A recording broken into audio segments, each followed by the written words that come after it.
Hello दोस्तों, स्वागत है आपका हमारे YouTube channel to good classes पर। जैसा कि पिछली वीडियो में हमने बात की थी सिंधु घाटी सभ्यता के बारे में, कैसे उसका विकास हुआ, कैसे वो एक इतनी विकसित सभ्यता बनी, उसके व्यापार के बारे में, उसका क्षेत्र के बारे में, फिर उसकी अचानक से समाप्ति हुई। ये सब आज हम बात करेंगे। इसी क्रम में वैदिक सभ्यता के बारे में, जो सिंधु घाटी सभ्यता के बाद एक नई सभ्यता विकसित हुई, उसको वैदिक सभ्यता के नाम से जाना गया। जो सिंधु घाटी सभ्यता थी वो एक नगरीय सभ्यता के रूप में जानी जाती है, और हमारी वैदिक सभ्यता जो जानी जाती है ग्रामीण सभ्यता के रूप में जानी जाती है। पहले नगरीय सभ्यता आई, फिर ग्रामीण सभ्यता आई। तो आज हम पढ़ेंगे वैदिक सभ्यता के बारे में। वैदिक सभ्यता का जो समय माना गया है वो माना गया है 1500 ईस्वी से 1500 बीसी से 600 बीसी के पास में।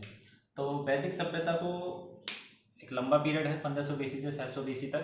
तो इसको हमने दो भागों में बांट लेते हैं। पहला होता है पूर्व वैदिक काल, जो कि 1000 बीसी से मतलब 1500 बीसी से 1000 बीसी तक, और उत्तर वैदिक काल जो 1000 बीसी से 600 बीसी तक का काल माना जाता है। पूर्व वैदिक काल में क्या हुआ? पूर्व वैदिक काल में हमारी ऋग्वेद की रचना हुई, इसलिए इसको पूर्व वैदिक काल माना गया उसी के आधार पर। और बाकी 3 वेद सामवेद, यजुर्वेद, अर्थवेद की रचना हमारे उत्तर वैदिक काल में हुई, इसलिए उसको उत्तर वैदिक काल माना गया। इसी वेदों के आधार पर हमारा ये विभाजन हुआ है वैदिक सभ्यता का। तो आइए इसको पढ़ते हैं वैदिक सभ्यता को। तो वैदिक सभ्यता में कुछ शब्दों का उल्लेख मिलता है, जैसे कि वेद। तो आइए इनके अर्थ के बारे में जान लेते हैं हम कि इनका क्या क्या अर्थ था। तो वेद का अर्थ होता है टू नो। टू नो का मतलब जानना। वेद का मतलब होता है टू नो, यानी जानना है, किसी के बारे में पूर्ण ज्ञान लेना। वेद, किसी चीज का पूर्ण ज्ञान क्या कहलाया? वेद कहलाया। तो एक ऐसी अरण्य होता है जो ब्राह्मण ग्रंथों का पवित्र भाग होता है ना, जिसको मतलब एकांत में जाके जिसकी शिक्षा ग्रहण की जाती है, उसको अरण्य कहा गया। एक होता है उपनिषद। उपनिषद में क्या होता है? उपनिषद में गुरु के समीप बैठकर जो शिक्षा ग्रहण की जाती है उसको आध्यात्म ज्ञान बोलते हैं। आध्यात्म ज्ञान की प्राप्ति उपनिषद कहलाती है। एक होता है हमारा ब्राह्मण ग्रंथ, जिसमें कर्मकांड का उल्लेख मिलता है, और वो किस में मिलता है? गद्य में मिलता है। तो हमने पढ़ा वेद। वेद का अर्थ हो गया जानना, और अरण्य का अर्थ हो गया एकांत में ग्रहण करने वाला ज्ञान। उपनिषद का मतलब हो गया गुरु के समीप बैठकर जो ज्ञान लिया जाता है, वो हो गया उपनिषद। और ब्राह्मण ग्रंथ क्या हो गया? कर्मकांडों का वर्णन जिसमें मिलता है गद्य भाषा में। तो एक होता है आर्य। आर्य एक संस्कृत भाषा का शब्द है जिसका अर्थ होता है श्रेष्ठ। तो वैदिक सभ्यता के निर्माता के रूप में हम आर्य को जानते हैं वैसे तो, जिसका अर्थ होता है आर्य का मतलब श्रेष्ठ। अब हम वैदिक सभ्यता का निर्माता के रूप में आर्य को जानते हैं, तो अब हम पढ़ेंगे आर्यों की, इनका मूल निवास स्थान क्या था, इनकी उत्पत्ति कहाँ से हुई। आइए जानते हैं आर्यों की उत्पत्ति कैसे हुई, क्या इनका मूल निवास स्थान था। तो हमारे जो अलग अलग विद्वान हुए भारतीय इतिहास में, उन्होंने इसको अलग अलग बताया है। सभी का मत अलग अलग है कि इनका जो मूल निवास स्थान है, कुछ का मध्य एशिया बताया, किसी ने आल्पस पर बताया, किसी ने तिब्बत क्षेत्र सारा बताया है। तो आइए इसके बारे में जानते हैं। तो सबसे पहले अविनाश चंद्र दास, जो इन्होंने बताया कि ये सप्त सेंद्र प्रदेश से आए थे, सप्त सेंद्र प्रदेश में रहते थे मूलतः। तो सप्त सेंद्र प्रदेश क्या था? सिंध के क्षेत्र को सप्त सेंद्र प्रदेश कहा गया है। यहाँ पर 7 नदियों का क्षेत्र था: झेलम, चिनाब, रावी, ब्यास, सतलुज, सरस्वती।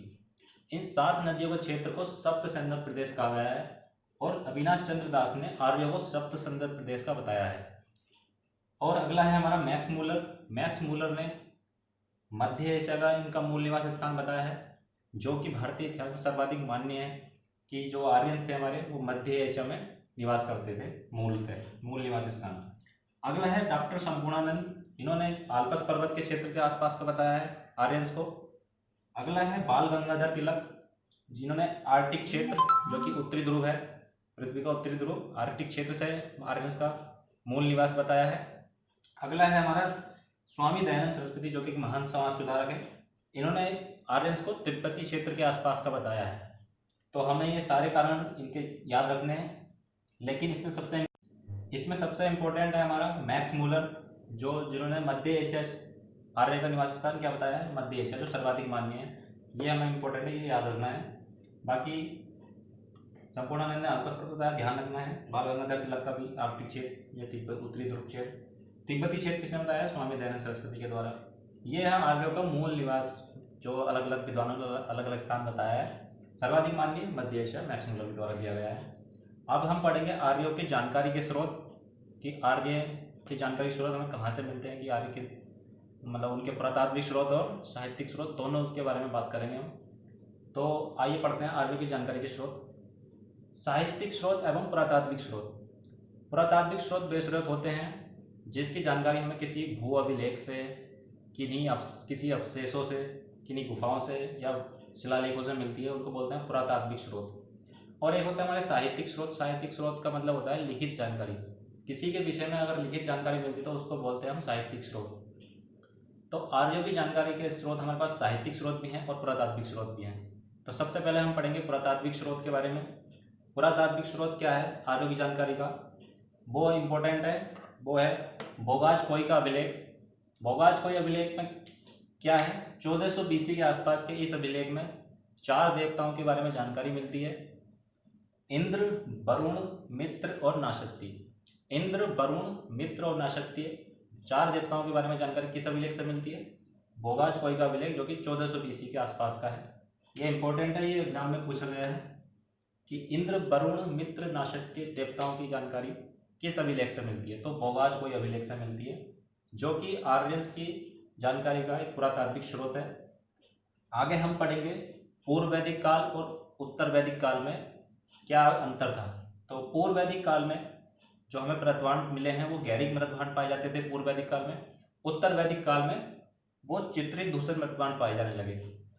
तो पहले मिलते थे गैरिक मृतभांड जिनको OCP बोलते थे, और उत्तर वैदिक काल में मिलते थे PGW, चित्रित दूसरे मृतभांड। तो ये था आर्य की जानकारी के पुरातात्विक स्रोत। इसी क्रम में हम आगे पढ़ेंगे अब आर्यों की जानकारी के साहित्यिक स्रोत। अब इसके बाद हम पढ़ेंगे आर्यों की जानकारी के साहित्यिक स्रोत, जिन्हें हम लिखित स्रोत के बारे में भी, लिखित स्रोत के रूप में भी जानते हैं। तो आर्यों की जानकारी के साहित्यिक स्रोत में पहला आता है ऋग्वेद, जो सबसे प्राचीन वेद माना जाता है, जानकारी का एक स्रोत है। इसी वेद के कारण हमारी सभ्यता का नाम वैदिक सभ्यता पड़ा, ऋग्वेद के कारण। और इसके संकलनकर्ता कौन है, इसके संकलनकर्ता है कृष्ण द्वैपायन, और वेद व्यास को इसके संकलनकर्ता के रूप में जाना जाता है। वैदिक सभ्यता का जो नाम पड़ा है वो ऋग्वेद के कारण ही पड़ा है, क्योंकि यह सबसे प्राचीन वेद है और इसी वेद के कारण इस सभ्यता का नाम वैदिक सभ्यता पड़ा। यहाँ से हमें आर्यों की जानकारी के साहित्यिक स्रोत की प्राप्ति हुई है। अगला है इसके संकलनकर्ता, याद रखेंगे कृष्ण द्वैपायन या फिर वेद व्यास इसके संकलनकर्ता है। और अब इसमें कुल 10 मंडल और 1028 सूत्र, सूक्त या फिर मंत्र इसमें वर्णित है। किसमें, ऋग्वेद में। ऋग्वेद में 10 मंडल और 10 मंडल यानी कि 10 मंडल के अंदर 10 चैप्टर और उसके 1028 सूक्त या फिर मंत्रों का ऋग्वेद में उल्लेख मिलता है। मूलतः ऋग्वेद में धार्मिक मंत्रों का उल्लेख है, जो धार्मिक मंत्र हैं उनका वर्णन ऋग्वेद में किया गया है। सबसे नवीन मंडल क्या है, इसमें कुल कितने मंडल है, 10 मंडल है। इसमें सबसे नवीन मंडल है पहला, और 10वां मंडल सबसे नवीन माना गया है। सबसे पहले जो संकलन करा इन्होंने तो दूसरे मंडल से 7वें मंडल तक संकलन किया, लेकिन सबसे नवीन जो पहला मंडल और 10वां मंडल सबसे बाद में जोड़ा गया, इसलिए इसको सबसे नवीन मंडल माना गया है। और पहले मंडल में क्या उल्लेख है, पहले मंडल में उल्लेख है मनु के द्वारा खेत जोतना। ये पहले मंडल में इसका उल्लेख मिलता है, मनु के द्वारा खेत जोतने का उल्लेख। और अब इसकी कुछ अन्य मंडल हैं जो प्रमुख हैं, एग्जाम में पूछे जाते हैं, वो हम देख लेते हैं। प्रमुख मंडल, तीसरे मंडल में गायत्री मंत्र है, जो कि बहुत इंपॉर्टेंट है। तीसरे मंत्र में किसका उल्लेख मिलता है, गायत्री मंत्र का उल्लेख मिलता है, जिसकी रचना विश्वामित्र के द्वारा की गई थी। 7वें मंडल में 10 राजयुद्ध का वर्णन मिलता है, जो कि राजा सुदास और अन्य 10 राजाओं के बीच युद्ध हुआ। परुष्णी नदी या फिर रावी नदी के किनारे, परुष्णी नदी रावी नदी का ही प्राचीन नाम है। उसके किनारे दशराज युद्ध का वर्णन कौन से मंडल में मिलता है? 7वें मंडल में। और अग्नि ऋषि या कर्ण ऋषि का वर्णन भी 7वें मंडल में ही मिलता है। 9वें मंडल में हमें वर्णन मिलता है सोम देवता का वर्णन या फिर अंग ऋषि का वर्णन। इन दोनों का वर्णन हमें 9वें मंडल से मिलता है। और 10वें मंडल में सबसे महत्वपूर्ण 10वें मंडल में मिलते हैं हमें वर्ण व्यवस्था, जिसमें मुख्यतः 4 वर्ण पाए गए, ब्राह्मण, वैश्य, क्षत्रिय और शूद्र। इन 4 वर्ण की व्यवस्था 10वें मंडल से इनकी जानकारी हमें प्राप्त होती है। एक बार फिर से हम इन मंडलों के बारे में जान लेंगे। ऋग्वेद में टोटल 10 मंडल हैं, यानी कि चैप्टर, और उसमें 1028 सूक्त या फिर मंत्र का उल्लेख है। इसमें सबसे नवीन मंडल कौन सा है? पहला मंडल और 10वां मंडल, जो सबसे अंत में जोड़ा गया। और पहले मंडल में क्या उल्लेख है? पहले मंडल में उल्लेख है मनु के द्वारा खेत जोतने का उल्लेख है पहले मंडल में। तीसरे मंडल में उल्लेख है गायत्री मंत्र का, जिसकी रचना विश्वामित्र के द्वारा की गई। और 7वें मंडल में दशराज युद्ध का वर्णन मिलता है, जो कि राजा सुदास और अन्य 10 राजाओं के बीच परुष्णी नदी के किनारे, रावी नदी के किनारे युद्ध का वर्णन 7वें मंडल में है।